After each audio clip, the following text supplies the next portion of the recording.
Buenas noches. Hoy vamos a hablar de una peste que recorre el ambiente. Es la peste de la verdad y presenta su fase más agresiva en años electorales. Acompáñeme. Y dijo el Dios televisor: seguirás fielmente al que tenga más rating. No desearás el conocimiento del prójimo. Me encenderás todo el día, pero nada esperarás de mí. Y lo más importante, tienes prohibido pensar.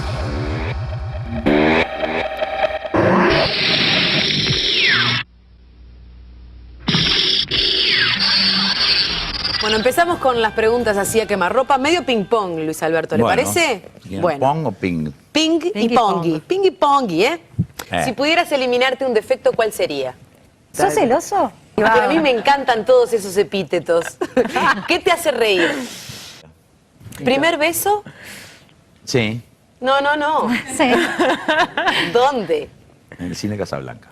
¡Otro cine, che! Se pusieron de acuerdo. Los blancos debutan en el cine con el beso. ¿Se acabó? 20 años Hay era preguntas bastante. que no se hacen. Hay preguntas que no se hacen. ¿Usted golpea a su mujer? ¿Es psicopático?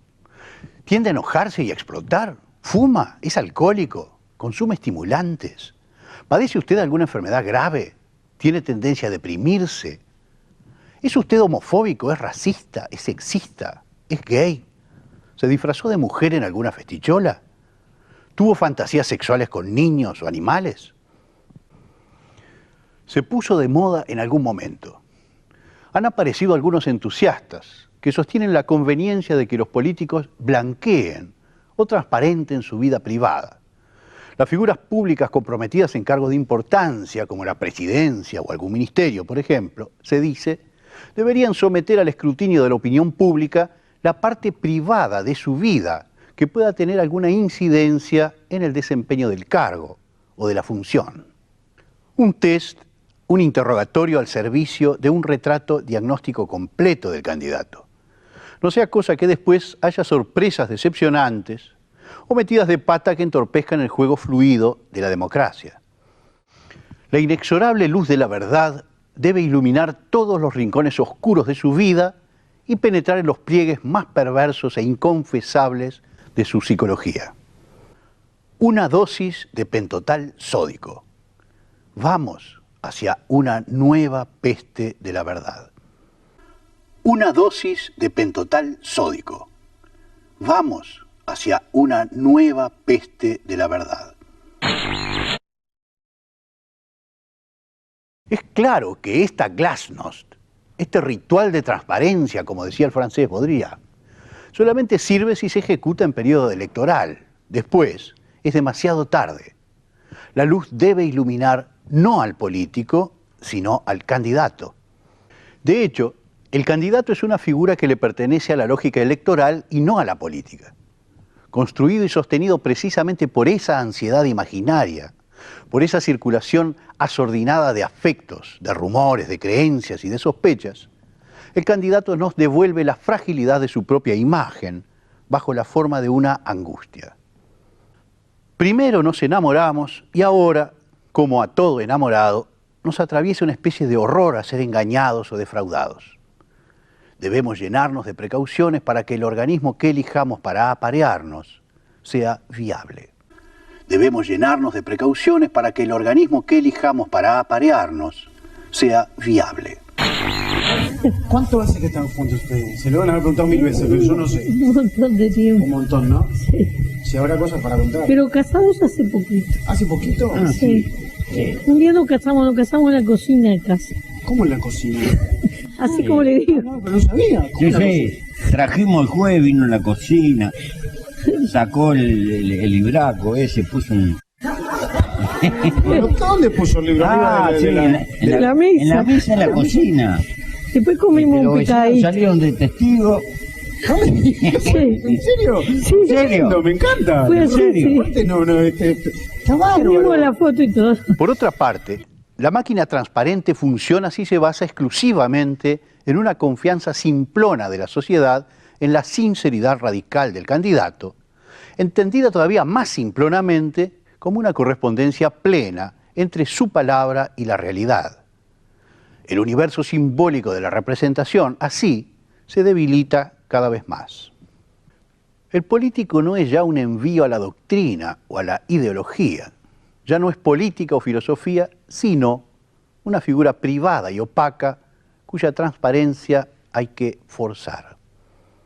Vivimos horrorizados por la posible maldad oculta tras la opacidad del otro. No queremos correr riesgos y por eso vamos a forzar la peste de la verdad. Supongamos que una vez elegido, el candidato viola ciertos aspectos del acuerdo, veta una ley sancionada legislativamente, digamos, porque va contra sus propios principios. Hay entonces una súbita aparición de los rasgos singulares privados de la superpersonalidad del caudillo, saltando por encima del contrato mismo de la política. 23 años después que se presentara el primer proyecto, el Parlamento aprobó a comienzos de esta semana la despenalización del aborto.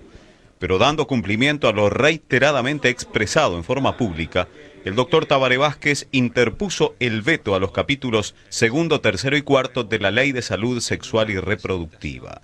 Una vez estampada su firma, la resolución del Poder Ejecutivo comenzó a circular entre los ministros del gabinete que han manifestado su adhesión a la posición del primer mandatario. Cada vez menos llamados a defender la universalidad del contrato, ahora entendemos que lo mejor es jugar a una especie de blanqueo profiláctico del candidato, investigar qué aspectos torcidos de su mundo privado podrían, eventualmente, atentar contra la universalidad pública del contrato. Así, el miedo a la impensada aparición de un poder territorial parece disparar más medidas territoriales y no una respuesta desde la universalidad de la política. Ahora bien, una cosa es organizarnos para derrocar a un tirano o para expulsar a un mal gobernante. Otra cosa completamente distinta es llenarnos de procedimientos y dispositivos anticipatorios para evitar que un tirano aparezca en el futuro o que una mala figura pueda ocurrir en la vida pública. La primera lógica es crítica y emancipacionista. La segunda es obsesiva. En la segunda nos llenamos de rituales y de ceremonias, de pequeñas magias destinadas a conjurar el mal, a impedir su advenimiento, a velar por el estado actual de la comunidad. Uno de esos rituales obsesivos es el suero de la verdad. Bien, vamos a la tanda y luego vemos a dónde nos lleva todo esto. ¿Sos celoso? Supongo que sí, pero normalmente el que se casa con una mujer bonita tiene que aguantar. Y acá queremos la verdad, Luis Alberto. ¿Cuántas novias le presentaste a tu mamá? Ninguna, solamente Julita porque nunca tuve novio. Tuve novio.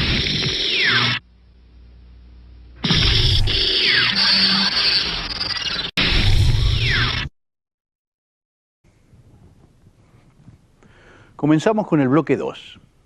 Decía en el bloque anterior que la lucha por derrocar a un gobierno injusto parece estar en las antípodas de los rituales obsesivos para conjurar al mal, para evitar su aparición futura.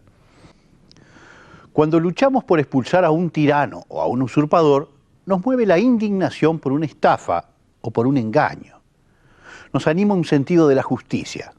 Entendemos que hay una no correspondencia entre la figura singular concreta, el usurpador, y la investidura universal sagrada que él encarna, el contrato o el concepto político. Precisamente nos están llegando imágenes desde Honduras. Benjamín Katz toma estas fotos el sábado durante una manifestación a favor del presidente destituido. Los seguidores de Zelaya se congregaron en la Universidad Pedagógica para luego marchar hacia el aeropuerto. Los participantes entonaron en ese momento el himno nacional, mientras otros gritaban que... En cambio, cuando ejercemos funciones de control para evitar que un mal gobernante se instale, nos mueve el miedo de que alguien pueda desempeñar un cargo o una función de mala manera.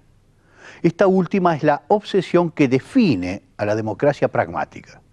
Entonces, investidura contra función o cargo, concepto contra operación o procedimiento, Sentido contra distribución y roles.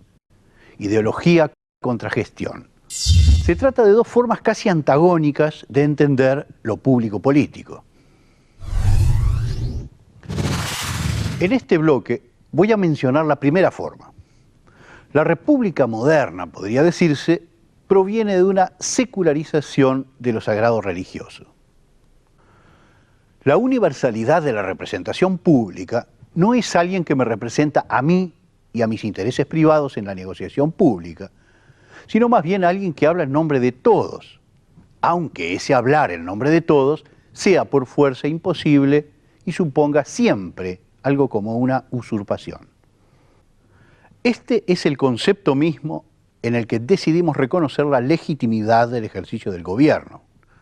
Es un contrato y no un pacto o un lazo. Es la ley fundante, organiza y da sentido.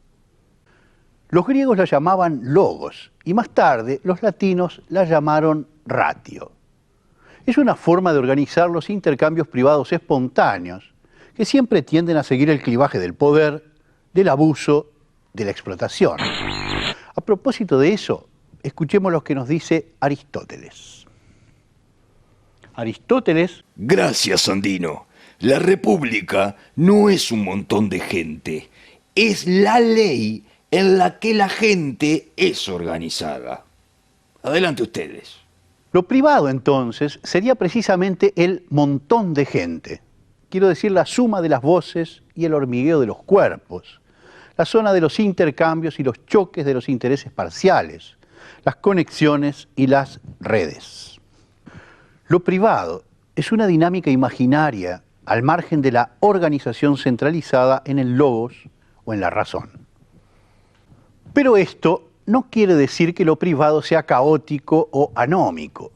Quiere decir simplemente que si la política es un espacio organizado por la ley, los intercambios privados se despliegan en un territorio regido por reglas. Si la política es un espacio organizado por la ley, los intercambios privados se despliegan en un territorio regido por reglas. En el templo no se puede comprar nada con dinero romano. Hay que cambiarlo por nuestros ciclos. Es barato. Y si no te gusta, te enseñaré otro tal. Convertir la casa del señor en un mercado es una vergüenza. Pero no me digas. No. Te harán el mismo cambio en todos los puestos. Son 10 ciclos y medio.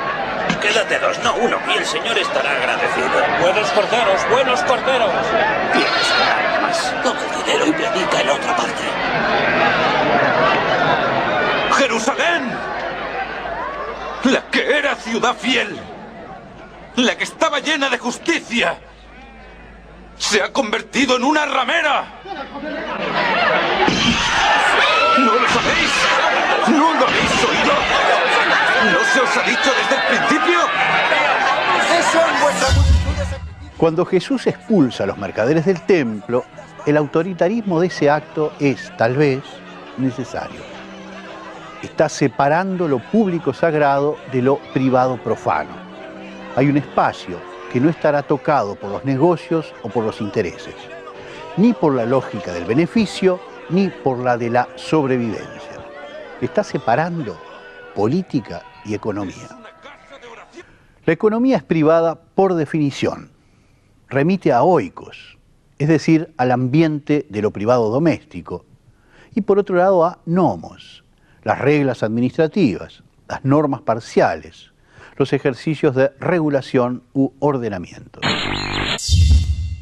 El corte que arranca lo público de lo privado es, entonces, fundante de política como espacio universal, desde el cual organizar la economía, los intercambios privados espontáneos y horizontales de personas, cosas, afectos o signos. Vamos a un corte y al regreso, la conclusión de este apasionante asunto. ¿Sí? ¿Cuándo le decís que no? ¿Cuándo pones un límite?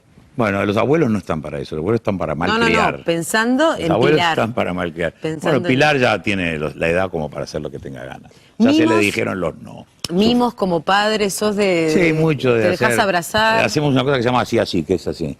Cachete con cachete. No, así. Cachete con cachete. Chick to chick, no, pero chick to así. chick. Sí. No bailes, Emilio. ¿Se saludan así? Sí, no, bien. hacer así. Bien.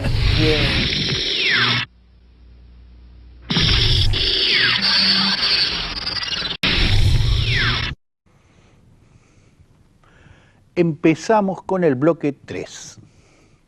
Hablamos de una distinción entre formas de tipo político republicanas y formas comunitario-pragmáticas de entender la vida pública y el juego democrático. Para las primeras, el corte público-privado es fundamental porque equivale a simbólico-imaginario. Lo público, conviene que se sepa, no es simplemente lo que se publica, lo que se muestra o lo que ocurre al aire libre, y lo privado, aquello que se oculta, se reprime u ocurre entre las cuatro paredes del recinto doméstico. Lo público es la ley que organiza lo privado.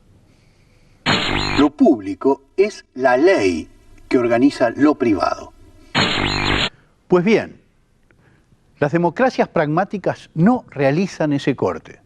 La política no es conciencia, lenguaje o crítica, sino un simple arte administrativo, una herramienta para solucionar problemas o para superar obstáculos. Lo público es un mero lugar de gestión, escena de negociaciones y coordinación de intereses privados u objetivos parciales en el territorio global del grupo o de la comunidad. La política, entonces, en lugar de ser un corte con la economía, se convierte en más economía. La política, entonces, en lugar de ser un corte con la economía, se convierte en más economía. ¿Será necesario decir que las democracias contemporáneas tienden cada vez más a ser democracias pragmáticas liberales? Y eso, precisamente eso, se llama globalización. Para la comunidad pragmática global, lo privado terminará por ser aquello repudiado, desagradable o simplemente inútil o improductivo que se esconde o se reprime en lo público por una simple cuestión de buen gusto, buenas costumbres o corrección. Las democracias liberales tienen terror de que eso feo o improductivo en cualquier momento burle las barreras de la represión y salte, como el mismo mal, a la cara prolija de la gestión pública. En este caso, bajo la forma del candidato homofóbico, sexista, fascista, libidinal, vicioso, mujeriego, autoritario y enfermo. Así, se acciona toda una mecánica obsesiva de profilaxis, el suero de la verdad, el cuestionario, el grafólogo, la empática de la serie Star Trek, el técnico especialista de la serie Lie to Me.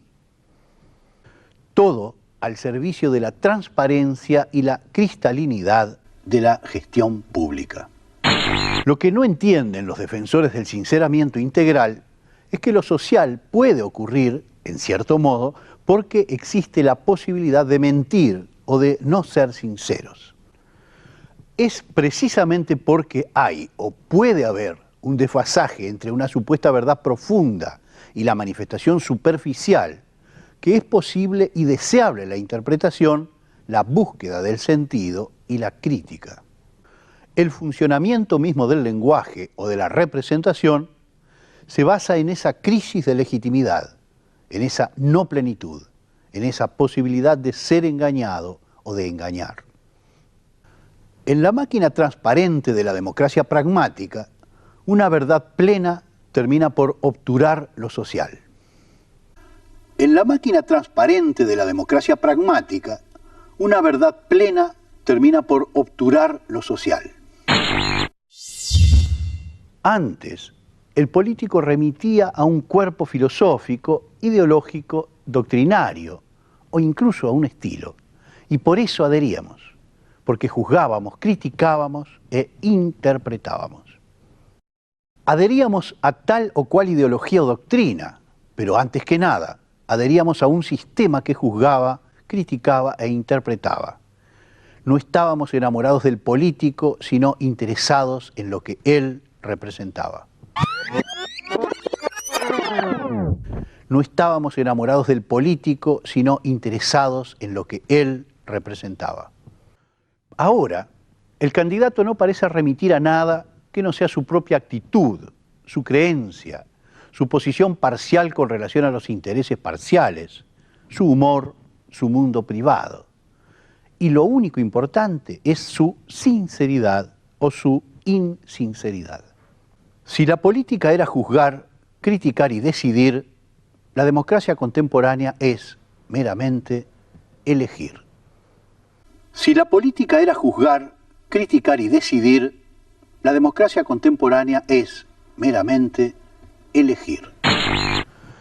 La pasividad pasmosa de un dilema, la ansiedad de elegir, la angustia de elegir, la obsesión o el estupor de elegir. Y esa angustia no proviene de la posibilidad de hacer una mala elección. Eso es solamente una cobertura, una manifestación superficial. La verdadera angustia ocurre por el sinsentido mismo de la elección, por la trivialidad de elegir. Hasta la semana que viene. Bueno, ¿y qué es lo primero que le miras a una mujer? ¿O que te fijas de una mujer? Bueno, lo exterior es primero, por razones obvias, que muchas veces es impactante, ¿no es cierto? Venía bien. No, pero la forma en la que lo dijo, ¿no? Porque no es cierto.